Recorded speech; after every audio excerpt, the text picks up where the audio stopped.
So the relationship between Taylor Guitars and Empire Music has been going for 22 years, and prior to that, when there was Revita Music, which Joe Revita's father was a Taylor Guitars dealer as well, and obviously there's something to it around here, right?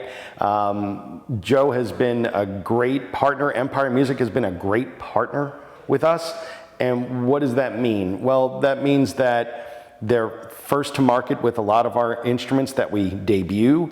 They're willing to take chances and try different custom guitars.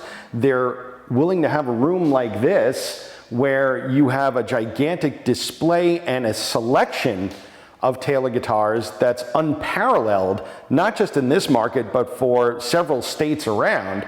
And for people that come in, they provide great customer service to all of their customers. So for me, it's great to be able to partner up with somebody that really embraces all the tenets of giving customers what they want, what they need, having great selection, and being a good partner. And just all of that makes Empire Music who Empire Music is, and I hope we do business for decades to come.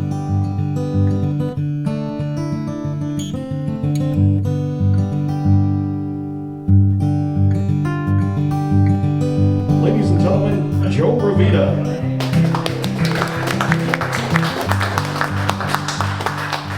We're all together again. Thank you for coming out. Taylor's 50th anniversary. We're going to talk about 50 years of Taylor Guitars, and here's the thing, we're going to try to do it in an hour, okay? So that's a lot to kind of pack in. It's a lot to digest, and that's why I'm going to be here after this. So if you want to talk, have questions about anything having to do with Taylor Guitars, I'll do my best to answer it, but hopefully we answer all your questions and give you a bit of information. Now, for those of you that have been to road shows before, usually that was, we do shapes and we do tone woods and we help you find your next Taylor guitar. We're going to do this in a very different way. We're doing this in a very linear fashion from our humble beginnings to where we are now as a company. And along the way, like I said, Justin's going to play guitars. Many of them are going to be our 50th anniversary guitars, and maybe one of those tickles your fancy. But if not, afterwards, please, you got a whole room filled with Taylor guitars. Then they decided to partner up, and Kurt said, I want to own a company, and Bob's like, I'll own the company with you, and hence Taylor Guitars. They borrowed some money from family, started the company back in 1974, and it was rough goings in the beginning. It was humble beginnings. They actually didn't pay themselves for like the first 10 years. So that's kind of tough, right? Yeah. You know, now they're happy they put in all that work, but at the time, it's, you're kind of scratching your chin going, is this worth it? But these two put in the work, and Bob was always the builder, Kurt was always the salesperson. Bob was the innovator, Kurt was taking the feedback from the field and going out and selling guitars. Kurt would literally fill up his Volvo with guitars.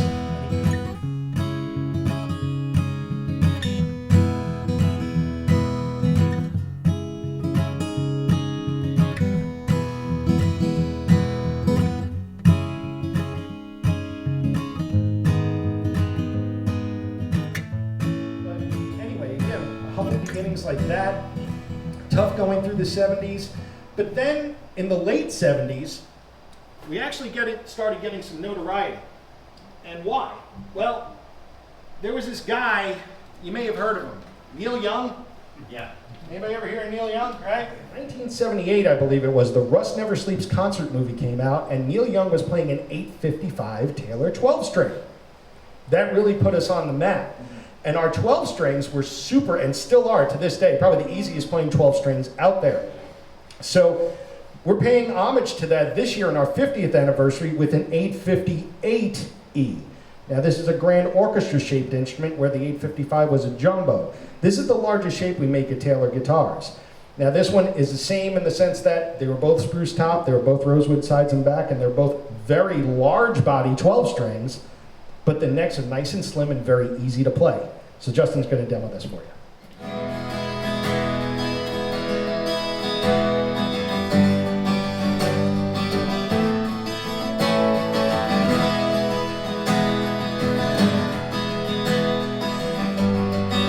Taking 50 years of Taylor Guitars and putting it into a 1-hour presentation is really, really tough. But for those of you that may have come out to the event or other events, it's really rewarding because while we go through the linear history of Taylor guitars, we also play 50th anniversary guitars along the way to celebrate our 50th anniversary. And it's been really rewarding to hear different players embrace those guitars at these events, but also to be able to talk about Bob and Kurt's humble beginnings to where we are now with the inclusion of Andy Powers, and teach everybody about some things that they may not have known. Even the greatest Taylor aficionado will learn something at one of these 50th anniversary showcases. Plus, there's a lot of great guitars to play. So it is tough to squeeze it all in, but I think we do a pretty good job of it. So imagine, going door to door of dealers that have never heard of your product and saying, will you buy my guitars, please? So that was when we were making, a couple hundred guitars a year. Last year we made 145,000. So, and we've expanded from a 1,400 square foot shop in Lemon Grove, California, to over 300,000 square feet of space on 4 continents. So, but the Taylor neck is really Bob's shining innovation. And from the beginning, Taylor guitars' necks had been bolted on. And why? Because when Bob built his first guitars, that's how he did it. He didn't know you shouldn't do it that way, that it wasn't a traditional way of making a guitar. But over the years, he refined that to the point where, if anybody here have a Taylor guitar pre-98, okay, so those guitars, they're bolted on, but the fingerboard extension, this part right here, the end of the fingerboard, where it goes on top of the body of the instrument, that's actually adhered onto.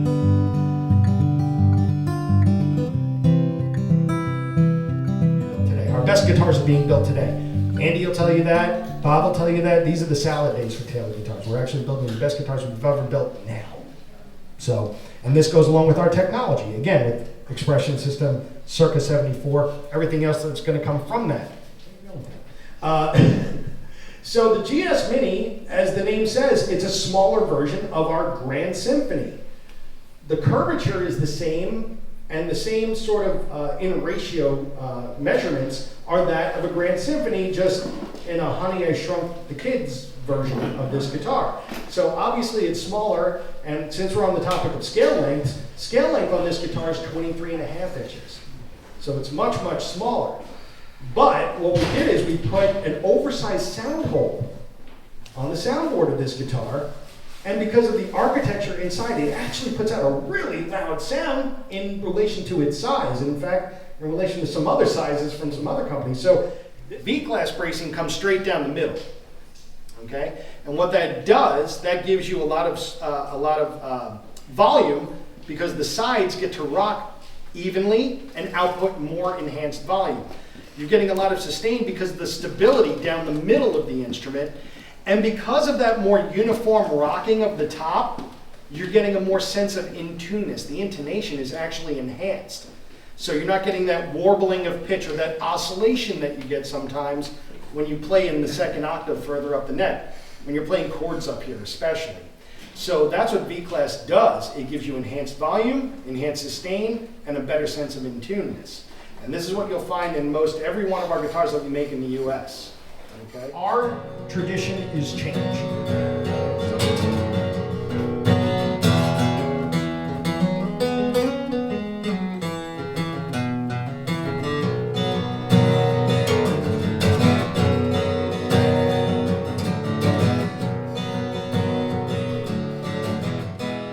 It's been a great innovation and something that separates Taylor from other companies.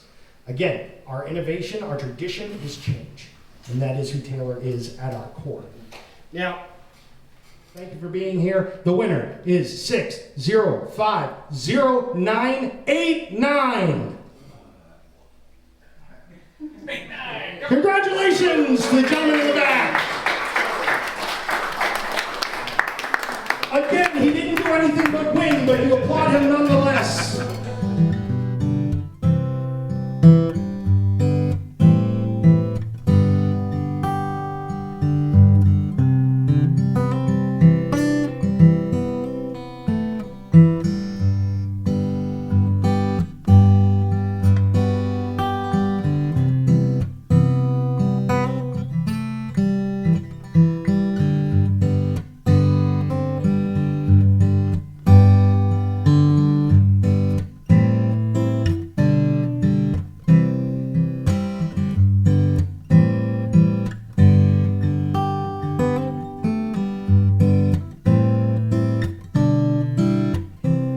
know, we do these road shows, now we're calling them showcases, 50th anniversary showcases that we're doing right now.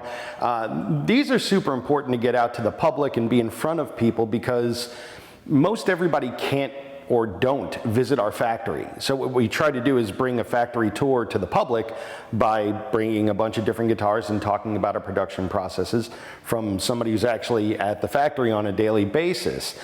But broadly, it's educating on the brand, our history, and what might set you up to win as a player when you're choosing your next guitar or choosing it for somebody else. So I really enjoy getting out there and doing these events because I do feel it's important for all of those reasons. It's also good to see people coming back repeatedly. You make friends at these road shows in different markets that you go to repeatedly. So seeing those familiar faces is always good too.